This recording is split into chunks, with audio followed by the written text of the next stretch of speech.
Café com Prosa, com Rafael Dutra. Toda a linha Jeep 0 km com descontos exclusivos. Bônus de até 40 mil com o seu Jeep seminovo da troca. Mais IPVA 2024 grátis. Aproveite a linha do Jeep Compass com taxa de 0,99% ao mês. 50% de entrada e 36 vezes. Venha para a Alma Jeep em Barretos e faça um test drive. Alma Jeep. Paz no trânsito começa por você. Mãe, meu porto seguro.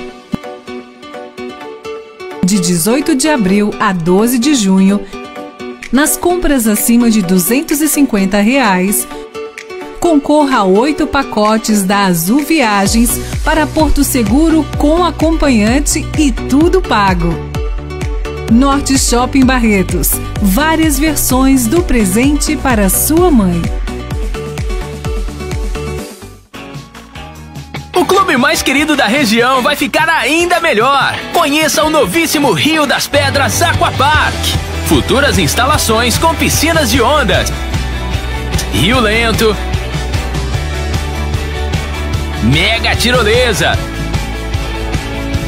free fall e muito, muito mais. WhatsApp 17981501366. Rio das Pedras Aquapark. A sua família merece essa diversão. Descubra a magia da higienização de estofados com a Imperial Clean. Elimine sujeira, ácaros e bactérias, garantindo um lar saudável para a sua família. Restaure o brilho e as cores originais do seu sofá como se fosse novo. Cuide da saúde e do conforto de quem você ama. Oferta exclusiva. Contrate agora e ganhe uma lavada simples no seu carro. Acesse nosso site imperialcleanestetica.com.br e agende uma visita já. E aproveite! Imperial Clean, os melhores serviços para deixar sua casa limpa e confortável. Pareço bruta, mas guardo um punhado de sentimentos.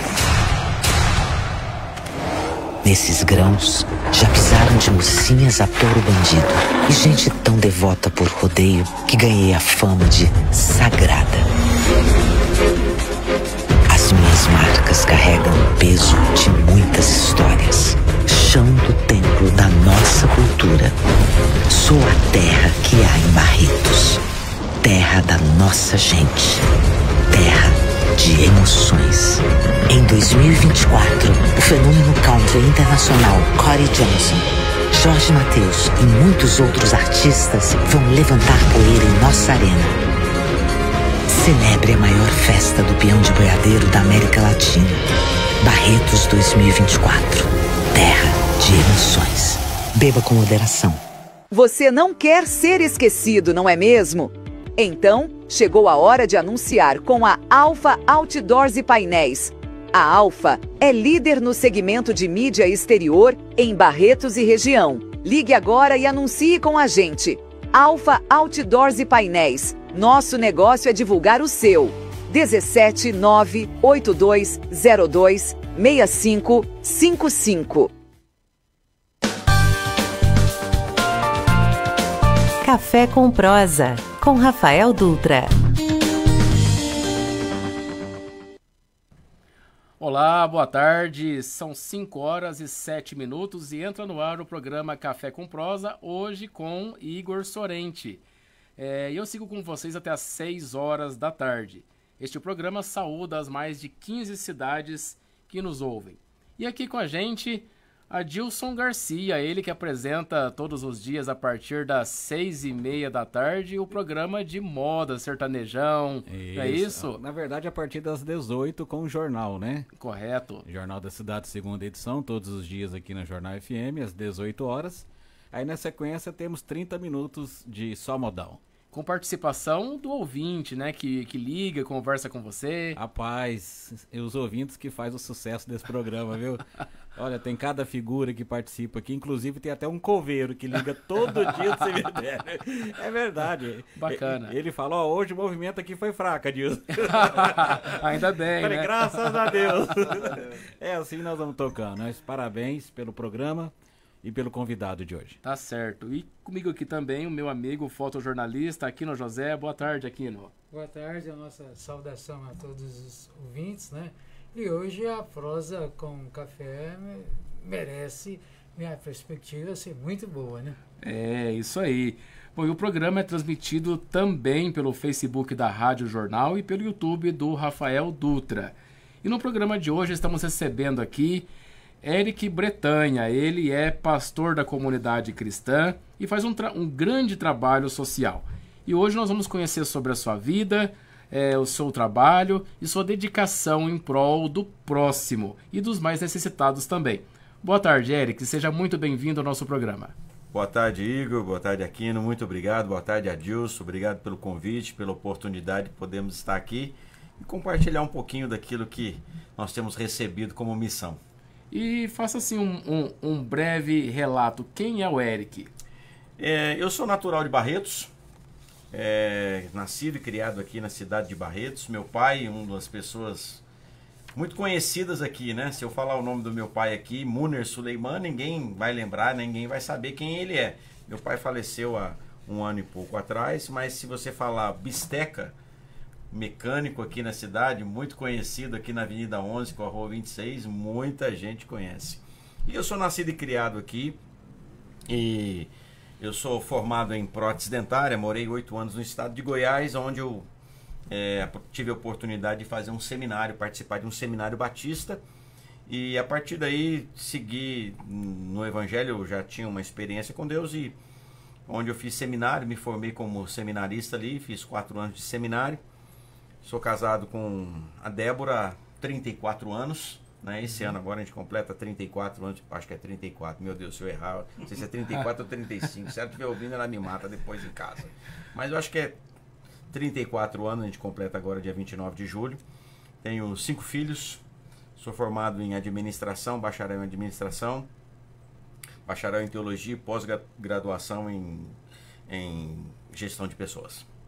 Maravilha. E aí quando você volta para Barretos, você decide então abrir uma igreja, é isso? Na verdade, esse grupo, quando eu conheci o Evangelho na minha mocidade, eu tinha 14 anos de idade, quando o Evangelho foi apresentado para mim. Eu sou de origem família católica, né? Mas eu tive uma experiência com o Evangelho aos 14 anos de idade. E nós participamos de um grupo de jovens, só que logo em seguida eu tive a oportunidade de morar em Goiás. Como estava falando aqui, morei 8 anos para 9 anos em Goiás, e eu fui a trabalho, e lá em Goiás eu me formei. E esse grupo que tinha ficado aqui em Barretos, eles começaram uma igreja bem pequenininha, e já havia alguns anos. Como eu fiquei 8 anos lá, essa igreja tinha 8 anos aqui.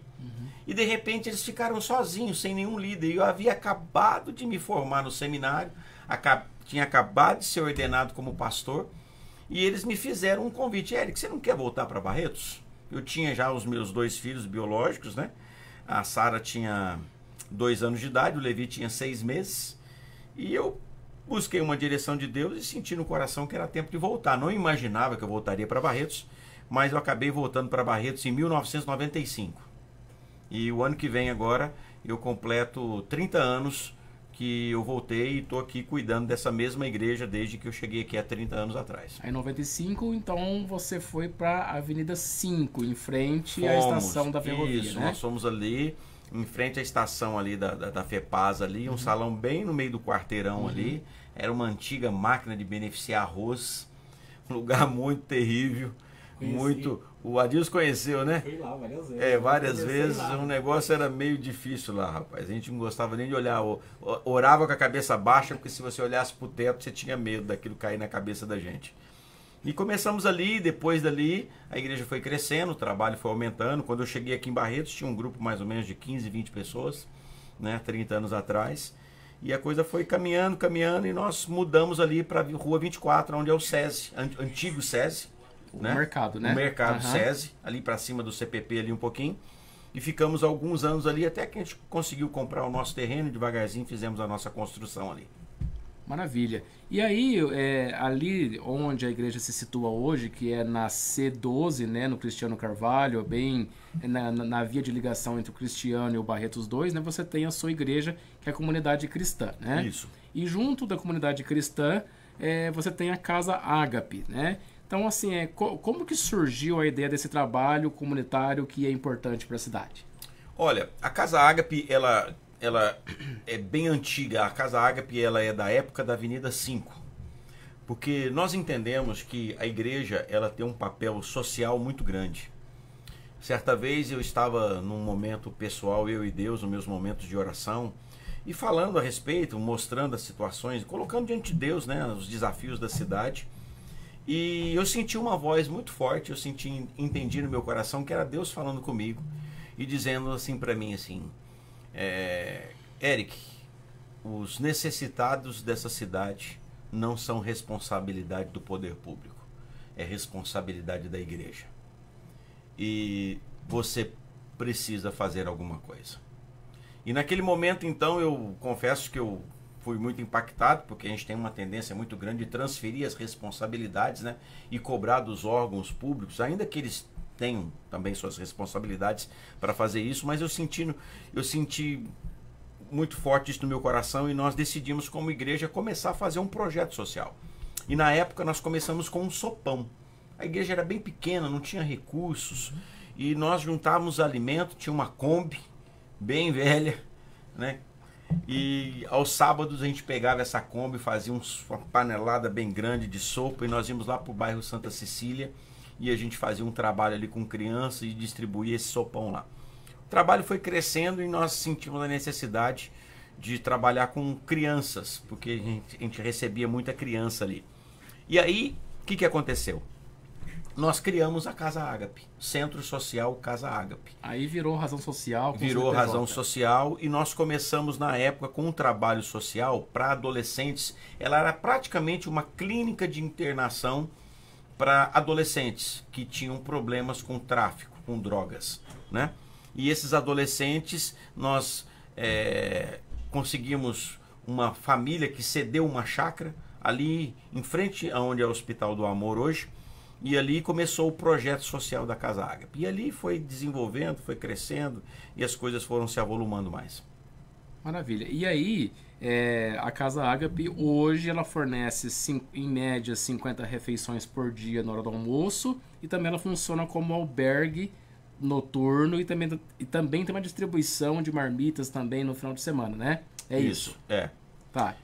Nós temos, explica para os nossos ouvintes nós temos, depois desse trabalho com os adolescentes, nós encerramos esse trabalho e assumimos o abrigo aqui da cidade.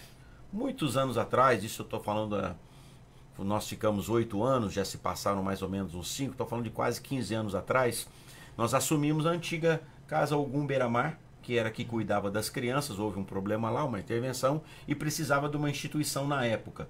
E a prefeitura foi assim, o juiz do dia para a noite falou, olha, eu vou fazer uma intervenção, vai parar, eu preciso de alguém. Eles lembraram da gente e nos ofereceram. E nós assumimos aquele trabalho de abrigo das crianças. Ficamos 8 anos trabalhando e depois encerramos o trabalho, porque entendemos que era um momento de terminar. Quem assumiu foi o pessoal da Igreja Batista, o pastor Cláudio, ali na Avenida 3 com a 14, Nova Dimensão, que eles continuam esse trabalho até hoje. E logo em seguida, porque nós entendemos que a igreja tem esse papel social. Porque muitas vezes as pessoas elas pensam assim, que a igreja, o pessoal vai lá e fica falando de Deus e só Bíblia. Não, não. As nossas maiores atividades, elas não estão concentradas dentro dos cultos. Ali, nos momentos dos cultos, onde a gente fala sobre a palavra de Deus, nós louvamos a Deus, é uma fração pequena do trabalho social que nós prestamos diante da cidade. Nós temos, por exemplo, amanhã na igreja eu tenho uma reunião voltada só para casais.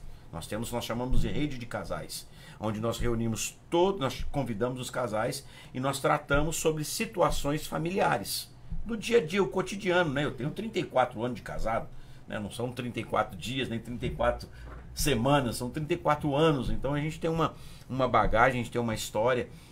Já passamos por inúmeras circunstâncias para poder ministrar. Então a gente faz um trabalho social muito grande. Temos trabalho com jovens, com adolescentes. E aí a Casa Ágape, quando entregamos a parte das crianças, nós decidimos então abrir essa parte do restaurante comunitário. Porque o local que nós estamos ali, nós estamos entre bairros bem carentes. Quando nós começamos, hoje, A igreja está localizada ali antes do Santana ter as aberturas das ruas, né? De se tornar um bairro. Mas Santana era um bairro um pouco perigoso aqui na cidade. As pessoas os becos do Santana, os né? becos Lugar de vendas de drogas, né? Lugar de venda. Hoje melhorou demais, as avenidas se abriram, né? E nós começamos esse trabalho com um restaurante comunitário. E começamos a atender. E hoje atendemos 40, 50, às vezes 60 pessoas de segunda a sexta-feira, ao meio-dia. Elas chegam ali, elas ouvem uma palavra, nós fazemos uma oração. Não é voltado para as pessoas da igreja, né, para a comunidade de um modo geral, que nós acabamos atingindo aquela região ali, né? O pessoal ali, o pessoal um pouquinho do Sengenha, Santana, Pereira, Califórnia, algumas pessoas do Barretos 2, naquela adjacência ali que nós servimos. E, consequentemente, nós começamos o albergue. Porque é interessante. Posso continuar aqui um pouquinho? Manda ver. Você vê como é que Deus faz as coisas, né? Um dia, antes de começar o albergue, nós tínhamos só o restaurante. E como nós temos ali a igreja ela tem uma sacada, assim, um hall que é coberto. E um dia eu cheguei para a reunião de oração, que nós vamos todos os dias, eu vou para a igreja todos os dias, 7 horas da manhã, que nós temos uma reunião de oração. E um dia eu cheguei na igreja, na porta da igreja estava dormindo um rapaz. E foi um daqueles dias de frio, né? E tem uma laje. Tem tipo uma cobertura ali, né? E ele tava deitadinho ali com um cobertor. E eu cheguei, entrei para a reunião de oração, vi que ele estava dormindo, não quis acordar. Mas num determinado momento eu vi que ele acordou e eu falei assim: ô meu amigo, tudo bem? Como é que você tá, cara? Por que você tá aí? Eu tô na rua, assim. Não tem aonde morar, aconteceu isso, tal. Naquela hora, Deus fala assim no meu coração: Eric, você precisa fazer alguma coisa. Eu falei: meu Deus do céu, o que eu vou fazer, né? Aí ele falou assim: você tem algumas salas ali, você tem uma estrutura, reforme aquilo, mobile e receba essas pessoas. E foi daí que surgiu o albergue, né? Que funciona também todos os dias, a partir das 18 horas, as pessoas chegam lá, tem a média de 12, 15 pessoas, mas na época do frio, de chuva, chega a 20, quase 30 pessoas nós já recebemos ali, né? Nós temos a capacidade dos 2 quartos, em torno de... O segundo quarto não está pronto ainda, mas a gente vai ter uma capacidade de quase 40 pessoas, né?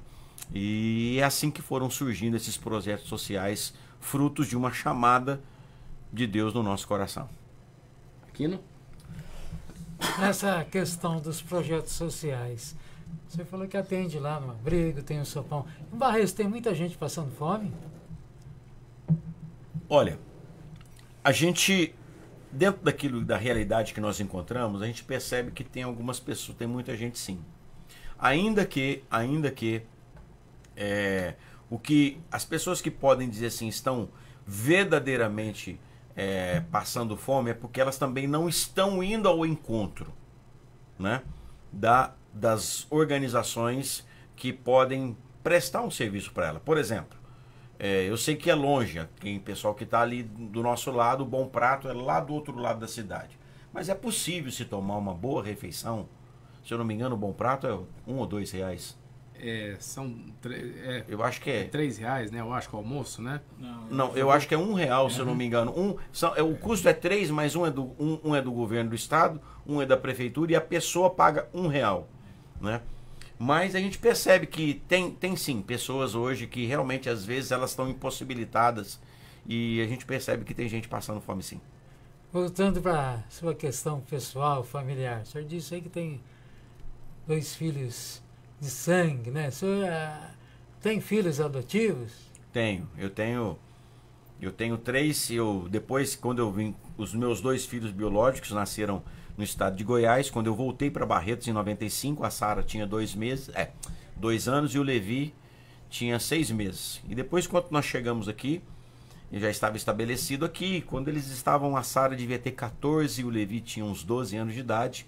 Foi que nós decidimos, nós começamos a tomar consciência dessa realidade de crianças na nossa cidade. Nós decidimos adotar. E aí foi quando nós adotamos o nosso primeiro filho. Passou um tempinho, nós adotamos o segundo. E passou mais um tempo nós adotamos o terceiro, que é uma menina. E essa menina, ela veio de um projeto social que nós temos em parceria com outras igrejas de todo o Brasil, que já é um projeto numa dimensão muito grande, que já existe há 23 anos no Nepal, né? Que hoje já tem braços na Tailândia, já tem braços no Camboja. E essa menina, ela foi trazida de lá, né? Nós trouxemos ela para o Brasil a princípio como intercâmbio cultural para estudar. Ela tinha 15 anos de idade e depois de alguns anos, depois de um longo processo, nós conseguimos a adoção dela. Hoje é nossa filha, formada, enfermeira, casada, e ela mora na Inglaterra. Hoje ela trabalha e mora na Inglaterra. Muitos casais não têm filhos, alguns casais não têm filho, outros têm filhos, mas às vezes pensam na questão da adoção. Aí muita gente tem medo de adotar. Que conselho o senhor daria, ou sugestão o senhor daria para aqueles que pensam nessa possibilidade de adotar? Olha, a adoção é uma das coisas mais lindas que você possa imaginar na sua vida. Eu, por ter 2 filhos biológicos, eu tinha um conceito que talvez a maioria das pessoas tem no coração. Eu pensava assim, meu Deus, eu vou adotar uma criança, o Adilson aqui é pai, sabe disso. O senhor, não sei se tem filhos, se vocês têm filhos. A minha esposa, eu acompanhei desde que ela ficou grávida, a barriga foi crescendo, eu conversava com os meus filhos na barriga, aquela coisa toda, aquele amor, aquela expectativa. E eu falava assim, como que você vai amar uma criança que você não sabe quem é o pai, você não sabe quem é a mãe, você não sabe do jeito que foi gerada, e de repente ela vai entrar na sua casa? Eu não conseguia entender isso, até que o nosso primeiro filho chegou em casa. Aquino, não tem explicação. É uma coisa divina, é um negócio sobrenatural que Deus faz no nosso coração e que você não tem ideia, que hoje eu não consigo dar 1 milímetro de diferença entre os meus filhos biológicos e os filhos adotivos, ou os filhos do coração, como nós costumamos dizer. Todos eles sabem, né? Todos eles sabem, tanto é que eu tenho um filho, ele não é negro, né? Assim, não vou falar que ele é negro, mas assim, daí seria negro hoje, né? E eu e minha esposa somos bem brancos. Então, assim, você não tem ideia do que acontece dentro do nosso coração. E eu digo para as pessoas que essa semana, ainda conversando com um empresário, ele tem muita vontade de adotar uma criança, mas ele tinha esse medo. Eu falei assim, eu quero sentar com você, que eu sou esposa, para explicar, porque é um amor que Deus coloca no coração da gente que não dá para explicar, né? E nós nunca entendemos e vimos tanto a mão de Deus sobre as nossas vidas depois que nós adotamos os nossos filhos. Porque na verdade foi isso, como diz a Bíblia, foi isso que Deus fez conosco. Nós somos filhos de Deus, adotivos de Deus, porque Jesus é o Filho de Deus, mas nós fomos recebidos. Porque a Bíblia diz assim, mas todo aquele que nele crê, né? Aquele que receber ele passa a ser filho de Deus, ou seja, que nós somos inseridos na família de Deus. Jesus é o filho, vamos dizer assim, legítimo, e nós somos os filhos adotivos de Deus. Nesses primeiros contatos, nos primeiros anos da adoção, há muita dificuldade no relacionamento? Não há dificuldade, não há dificuldade, porque eles entraram e eles foram inseridos dentro de uma família e teve que entrar no ritmo. Teve que entrar no ritmo. Teve que entrar no ritmo dos carinhos, entrou no ritmo dos beijos, mas que entrou no ritmo da disciplina também, né? Às vezes das palmadas, né? Hoje nem pode falar muito sobre isso, que é um problema, mas das correções que são necessárias em toda criança, né? Que a gente sabe da maneira correta, a educação faz parte. Mas, e eles tiveram as brigas de criança dentro de casa, igual, imagine você 5 irmãos vivendo dentro de uma casa. Biológicos ou não, a mesma coisa, se adaptaram muito bem, porque da nossa parte não havia nenhuma diferença no nosso tratamento, no nosso relacionamento com eles. Tratamos todos eles de uma maneira igual, né? Só dando um complemento aqui, esses dados, essas informações que nós temos são informações antigas, talvez isso possa ter mudado. Há alguns anos atrás, eu posso dizer mais ou menos há 6, 7 anos atrás, havia no Brasil em torno de 85 mil crianças para serem adotadas no Brasil. Muito pouco diante da realidade da população brasileira. Muitas pessoas elas dizem que é muito complicado adotar. A adoção ela não é complicada. A questão que as pessoas falam é por causa dos critérios que são colocados para a adoção. Porque antes de você fazer uma adoção, porque antigamente, muitos anos atrás, havia um sistema que chamava-se adoção à brasileira. Que era assim, a mãe tinha um bebê, ela não dava conta de ter esse bebê, ela procurava uma família e entregava. Aí você ia lá no cartório, aquilo tal. Hoje não funciona, há muitos anos já, não funciona mais dessa forma. Essa criança ela vai para uma instituição e a família habilitada em uma adoção ela tem que passar por um cadastro no fórum primeiro, na vara da infância e da juventude. E ali ela vai passar por assistente social, ela vai passar por psicóloga. A questão é aí. São nessas entrevistas que se começa, entre aspas, que eu posso dizer, começa a dificultar um pouquinho o processo por causa das exigências das pessoas que querem fazer a adoção. A minha adoção, as nossas adoções, foram adoções muito rápidas e muito, vou dizer assim, não é fáceis, né? Mas não teve muita burocracia. Por quê? Porque na hora da entrevista, a assistente social perguntava para mim e para minha esposa: vocês têm preferência de sexo? Não. Cor? Não. Raça? Não. Problema físico? Não. Doença? Não. Eu fui pondo não para tudo.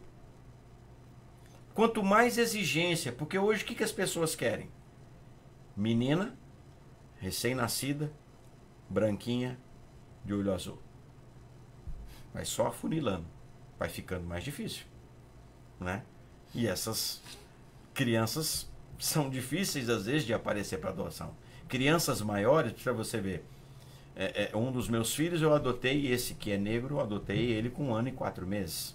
O outro eu adotei com 8 anos, fora do perfil de adoção. Não era o perfil, ele já não estava mais no perfil que as pessoas gostam de adotar. Então, quanto mais exigências a família coloca, não é exigência, quanto mais requisitos ou características ela coloca, você há de concordar comigo que vai afunilando, né? Homem, se você escolher homem ou mulher, já deu 50%. Cor, vai diminuindo, vai diminuindo, vai diminuindo, vai diminuindo, né? Eu fui colocando não para tudo. Pode ter problema físico? Pode. Pode ter doença crônica? Pode. Pode ter isso aqui? Pode. Né? E aí foi aonde as portas se abriram para a gente de uma maneira muito grande. Estou vendo aqui, pastor, em média, são de 8 a 9 crianças abandonadas por dia no Brasil. Uma média de 262 casos por mês. Meu Deus. E nós tivemos uma experiência, depois que as nossas crianças chegaram em casa, nós nunca fomos tão agraciados por Deus depois que essas crianças chegaram em casa. Eles foram assim um instrumento de Deus que mudou verdadeiramente a história da nossa vida e a história da nossa família, e são um motivo de orgulho. Apesar, todos os nossos filhos são motivo de orgulho. Levi hoje uma bênção para nós, casou, me deu uma netinha agora há poucos meses. A Sara, minha filha biológica, estuda e formada e mora na Irlanda. A Raquel, que é essa que veio do Nepal, ela se formou como enfermeira, trabalha na Inglaterra. O Felipe, que tem 23 anos, trabalha comigo lá na igreja. O Miguel é um dos meus cameraman lá, baterista lá na igreja, lá, né? Trabalha lá na empresa do nosso amigo lá, do Renato, junto com o Adilson quando estava lá. E assim, são um presente de Deus para nós. E você falou aí a respeito da adoção, né? O Jornal de Barretos, no dia 18 deste mês, né, publicou a seguinte matéria, né? De acordo com o Conselho Nacional de Justiça, em Barretos, 35 pessoas estão no processo de habilitação e são pretendentes a adotar uma criança. A grande maioria são casados, no caso são 26 pessoas, mas há também 3 solteiros na expectativa de se tornarem pais, né? E aponta que 25 dos pretendentes se manifestaram em adotar crianças de qualquer cor, mas 9 deles preferem as brancas. E também tem um outro dado interessante aqui, em relação à idade, a preferência é para crianças com até 6 anos de idade. A partir dos 6, até 5, 6 anos, é a preferência da maioria dos casais, né, das pessoas. A partir dessa idade, o Felipe, por exemplo, nós adotamos com 8 anos de idade, ele já estava fora do perfil de adoção. A Raquel, então, com 15 anos, nem se fala, apesar que ela veio de fora, mas nada diferente do que acontece aqui hoje, né? Uma das questões que nós percebemos com relação à adoção é que a maioria dos casais, né, assim, tem as suas exceções, mas eles buscam a adoção para suprir uma necessidade pessoal deles. Às vezes por causa de um problema biológico, né, que não puderam ter filhos, tentaram de inúmeras maneiras, tentaram por meio da medicina e não conseguiu, e eles buscam a adoção. Ótimo, excelente, né? Mas isso faz com que as pessoas coloquem essas exigências e ficam um pouco mais. Quando você já tem a sua experiência paterna e materna com os seus filhos biológicos, quando nós decidimos adotar as crianças, não foi para satisfazer um vazio que estava no nosso coração, ocupar. Já tinha um casal, o perfil perfeito de uma família, um menino e uma menina, né? Que hoje a família está se limitando a 2, aquelas famílias grandes, né? Já não, o pessoal não tem mais isso, mas a maioria é para uma necessidade pessoal. E nós não, nós decidimos o processo da adoção para dar uma oportunidade para crianças que talvez não teriam nenhuma oportunidade hoje. E hoje eu fico vendo os meus filhos, esses que são do coração, e eu louvo a Deus, eu agradeço a Deus pela oportunidade, porque eu fico imaginando o que seria, onde eles estariam hoje, se nós não tivéssemos aberto a porta do nosso coração, né? O mito de que, mas será que eu não vou ter problema, não vai me dar trabalho? Nem com filho biológico você tem garantia. Você não tem garantia nenhuma. Não é porque, meu filho é biológico, não vai me dar... Não, nós não temos garantia nenhuma. O que ela precisa é vir conviver num ambiente, num espaço de paz, de harmonia, né? Onde princípios e valores são compartilhados todos os dias, né? Porque nós estamos vendo hoje uma geração que não tem tido muito... famílias que não têm ensinado esses valores aos filhos, princípios aos filhos, e as crianças têm crescido soltas nesse mundo. Então, nós tivemos essa experiência, estamos tendo essa experiência, e para nós tem sido muito gratificante. Igor. Bom, fazer uma pequena pausa aqui para anunciar o nosso patrocinador.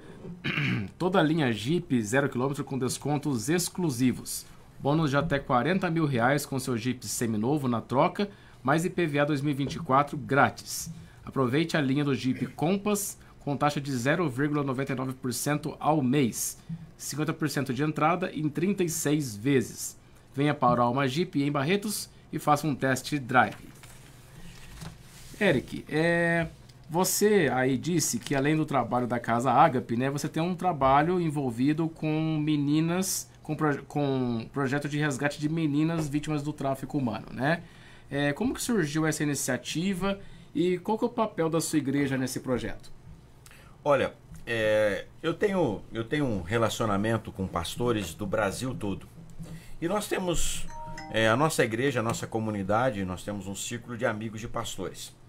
E esses pastores, nós temos eu não vou dizer um mentor, mas assim, um pastor sênior, que é o pastor José. Ele é um médico, hoje ele não exerce mais a medicina, mas ele era cardiologista, chegou a ser um dos melhores cardiologistas do estado de Goiás. Nessa época eu morava lá em Goiás, em São Luís de Montes Belos, antes de eu voltar para Barretos.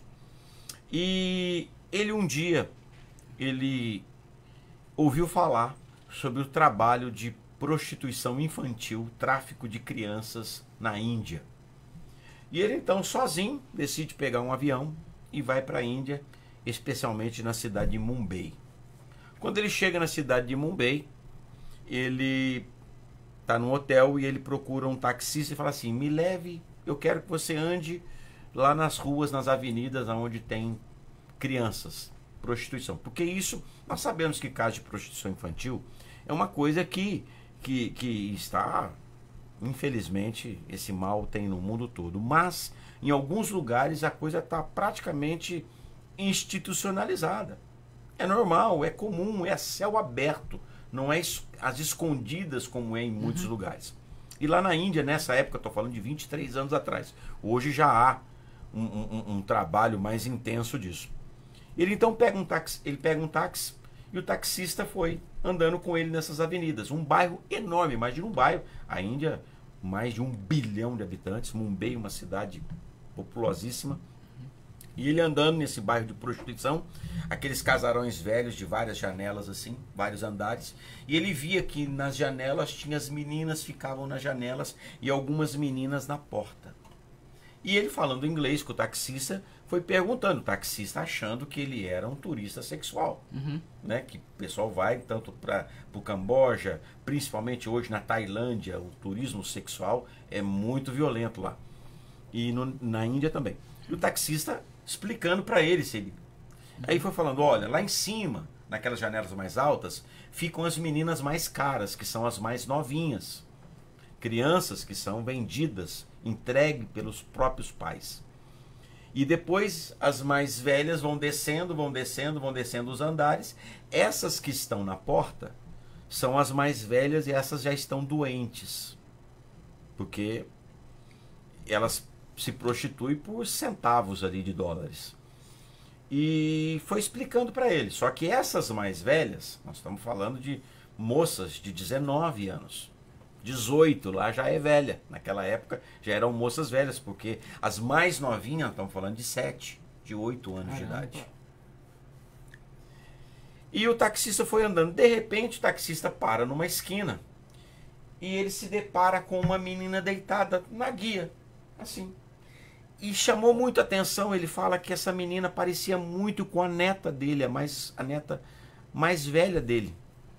E ele percebeu que a menina estava deitada na guia da sarjeta, assim, imóvel. E como o taxista estava parado ali, ele viu que a menina não se movia. E ele perguntou para o taxista, espera um pouquinho, não vai não. Essa menina aqui, alguma coisa errada com ela. Ela não está se movimentando. E o taxista para, olha, vê a menina e fala assim para ele, ela está morta. Aí ele faz menção de descer do carro, o taxista fala assim, não faça isso, não saia do seu lugar. Aí ele pergunta, o que vai acontecer com ela? O taxista fala assim para ele, o caminhão do lixo vai passar, vai colocar ela no caminhão do lixo e vai jogar ela no lixão da cidade. Aquilo foi um choque muito grande para ele. Ele volta para o hotel e aquela noite ele chora a noite inteira. Ele já tinha os seus...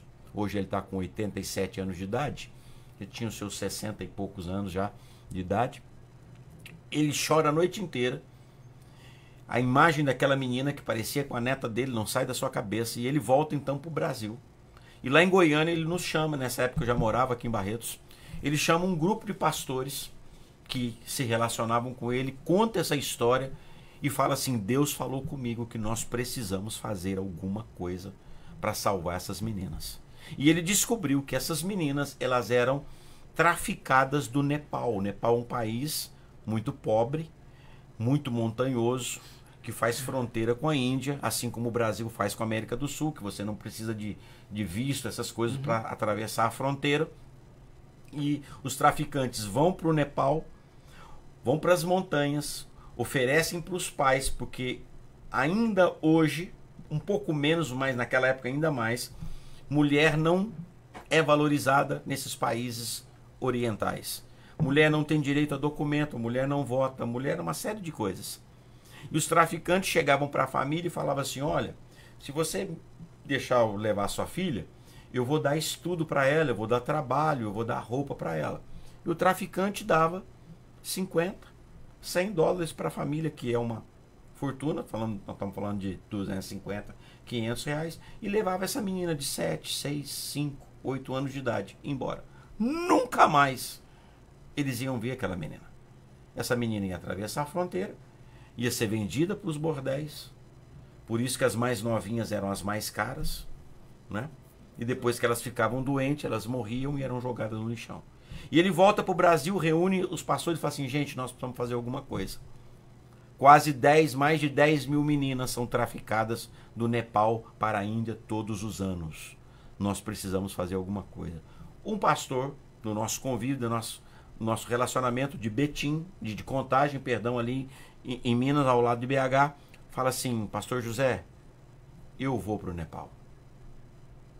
Então a gente se mobiliza, compra passagem para ele, a esposa e o menininho dele, se eu não me engano, o Davi tinha 6, 7, no máximo 8 aninhos de idade. O pastor José vai com ele, coloca ele num hotel, paga algumas diárias para ele, fica alguns dias, logo em seguida aluga uma casa. E o Silvio não sabia falar inglês, não sabia falar uma palavra em Nepali, que é aquelas letras, não sabe escrever, porque lá é aqueles rabiscos igual letra indiana, tal, aquelas línguas do Oriente lá, complicadíssimo. E esse Silvio começou a andar pelas ruas de Katmandu, uma cidade populosa, quase 10 milhões de habitantes, Katmandu tem, e andando. E milagrosamente ele foi fazendo amizade, aprendendo uma palavrinha em inglês aqui, outra ali, uma aqui, outra ali, e foi descobrindo, se inteirando desses acontecimentos. Foi onde chegou uma informação para ele que chegou uma notícia, olha, tem uma menina lá na montanha que já está com data marcada, o traficante vai vir buscar ela tal dia. Ele antecipa, chega primeiro que o traficante na família e faz uma proposta para a família, deixa eu levar ela para essa casa, que nós vamos cuidar de crianças agora. E essa menina chega nessa casa aos 8 anos de idade, dias antes do traficante levar ela embora. Essa menina se chamava Rushmila. E hoje ela se chama Raquel, que é a minha filha. A minha filha, eu até me emociono quando eu falo sobre isso, foi a primeira menina a ser resgatada desse projeto. Aos 15 anos eu consegui trazer ela para fazer um intercâmbio cultural, e a partir dessa menina, a partir da Rushmila, que depois ela mudou o nome dela para Raquel, começou a chegar crianças. E quando eu visitei ele em 2005 pela primeira vez lá no Nepal, ele morava nessa casa com 60 crianças dentro dessa casa.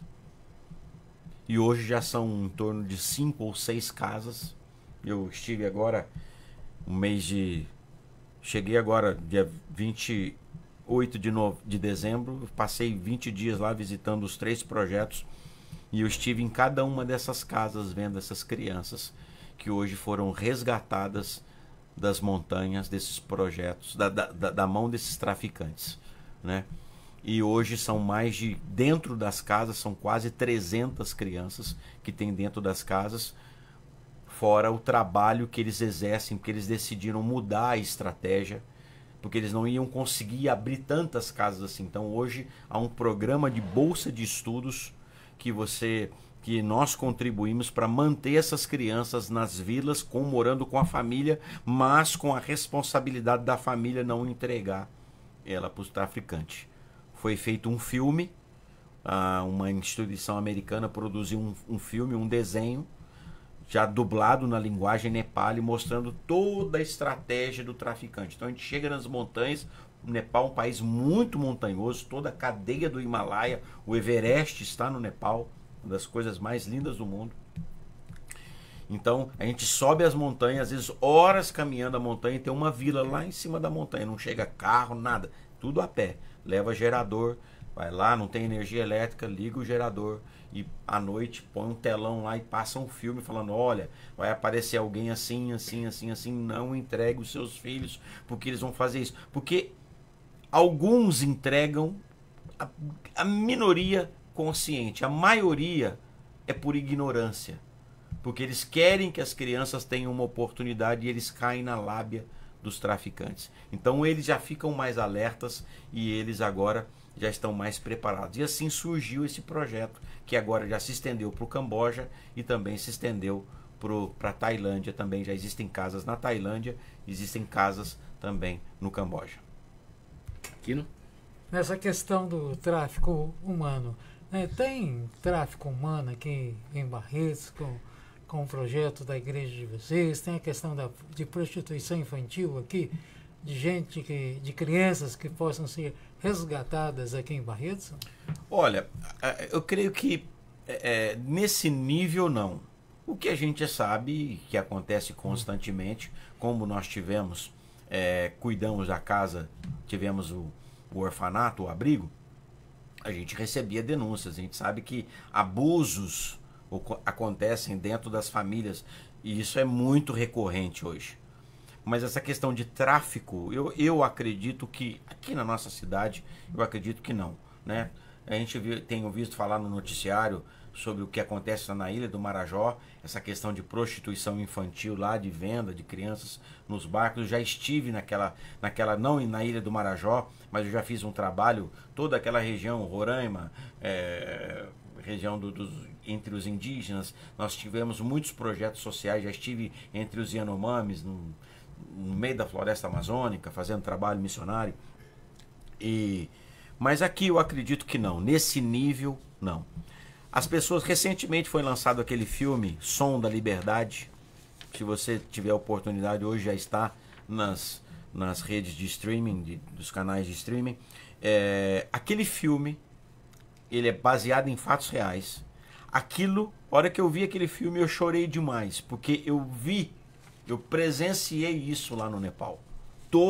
Aquela história, exatamente daquela maneira acontece o tráfico de crianças para escravidão sexual.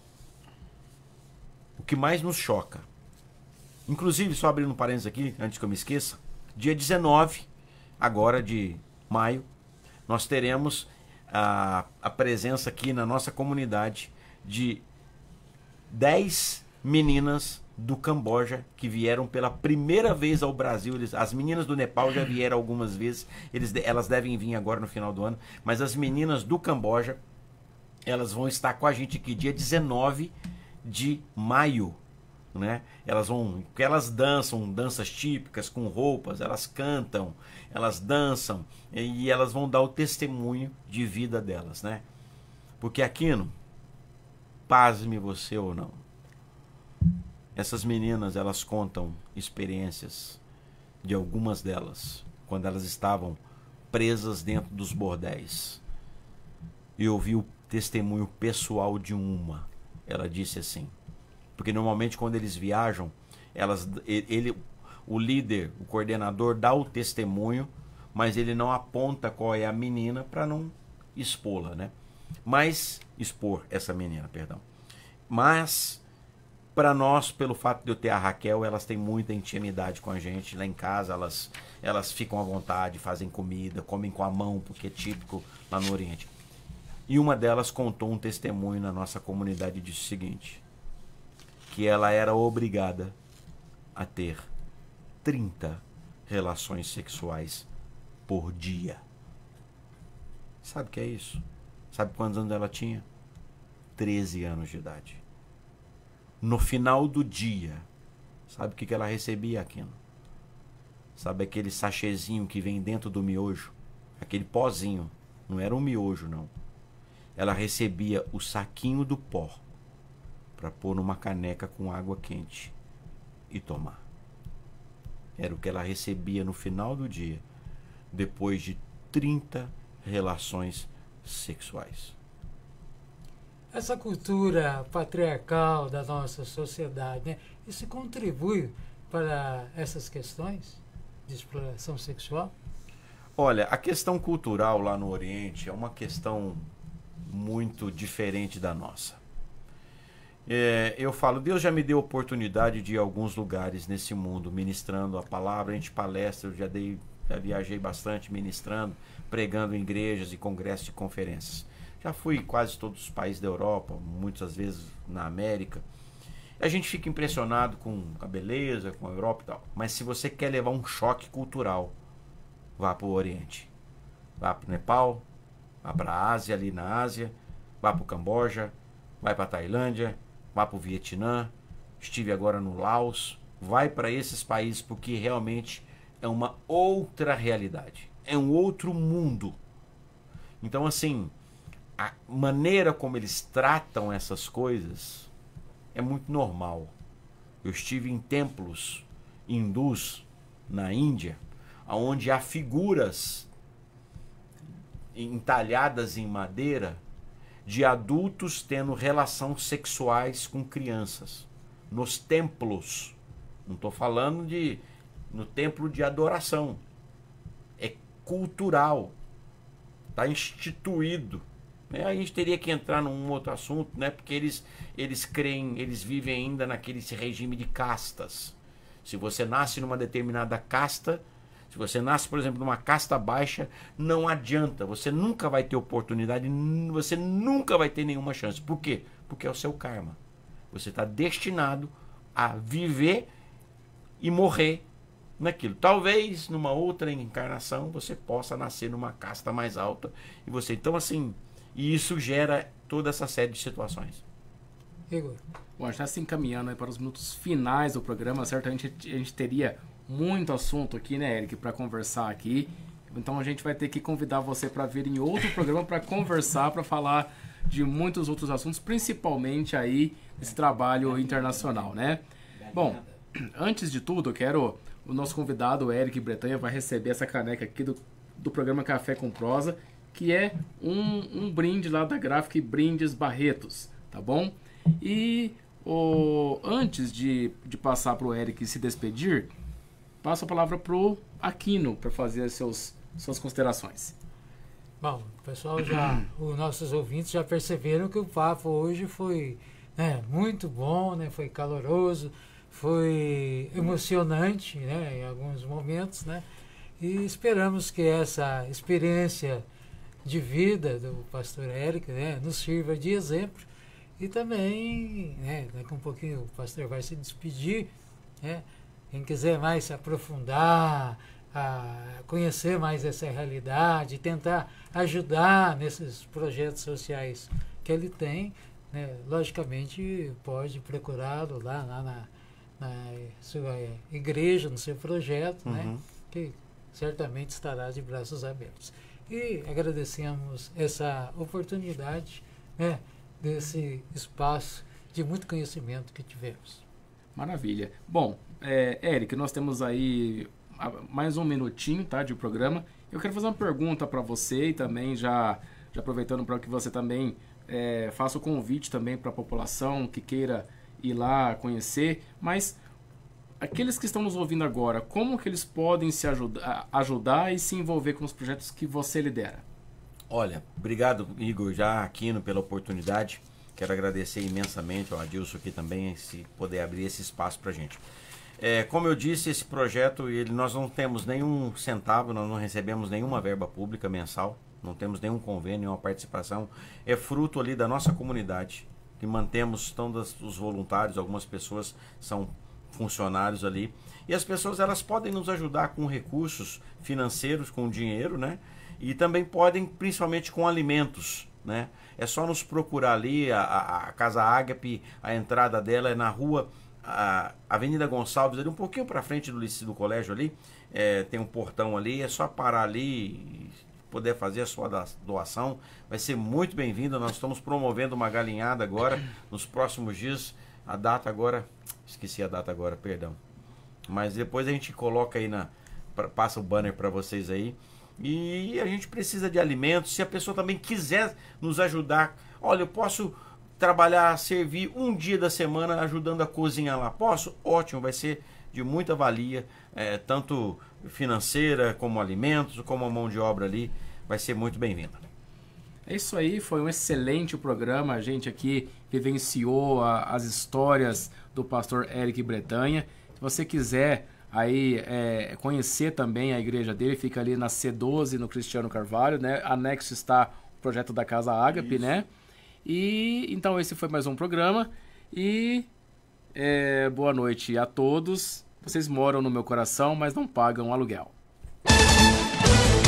Toda a linha Jeep 0 km com descontos exclusivos. Bônus de até 40 mil com o seu Jeep seminovo da troca. Mais IPVA 2024 grátis. Aproveite a linha do Jeep Compass com taxa de 0,99% ao mês. 50% de entrada em 36 vezes. Venha para a Alma Jeep em Barretos e faça um test drive. Alma Jeep. Paz no trânsito começa por você. Mãe, meu Porto Seguro. De 18 de abril a 12 de junho, nas compras acima de R$250, concorra a 8 pacotes da Azul Viagens para Porto Seguro com acompanhante e tudo pago. Norte Shopping Barretos, várias versões do presente para sua mãe. O clube mais querido da região vai ficar ainda melhor. Conheça o novíssimo Rio das Pedras Aquapark. Futuras instalações com piscinas de ondas, rio lento, mega tirolesa, free fall e muito, muito mais. WhatsApp 17981501366. Rio das Pedras Aquapark. A sua família merece essa diversão. Descubra a magia da higienização de estofados com a Imperial Clean. Elimine sujeira, ácaros e bactérias, garantindo um lar saudável para a sua família. Restaure o brilho e as cores originais do seu sofá como se fosse novo. Cuide da saúde e do conforto de quem você ama. Oferta exclusiva. Contrate agora e ganhe uma lavada simples no seu carro. Acesse nosso site imperialcleanestetica.com.br e agende uma visita já. E aproveite! Imperial Clean, os melhores serviços para deixar sua casa limpa e confortável.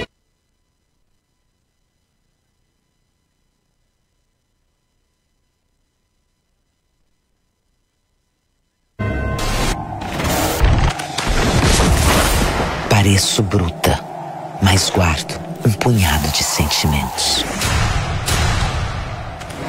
Nesses grãos, já pisaram de mocinhas a touro bandido e gente tão devota por rodeio que ganhei a fama de sagrada.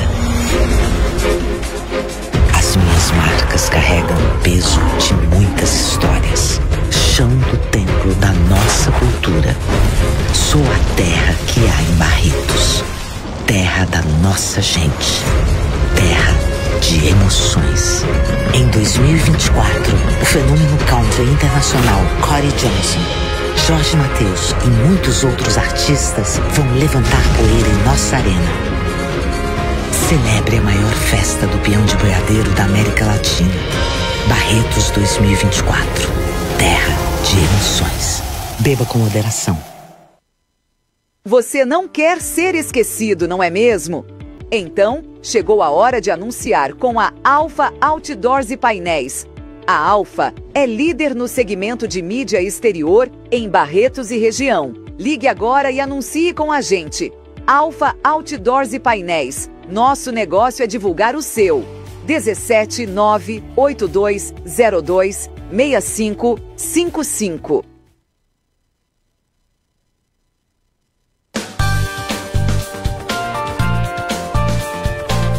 Inscreva-se em nosso canal e até a próxima!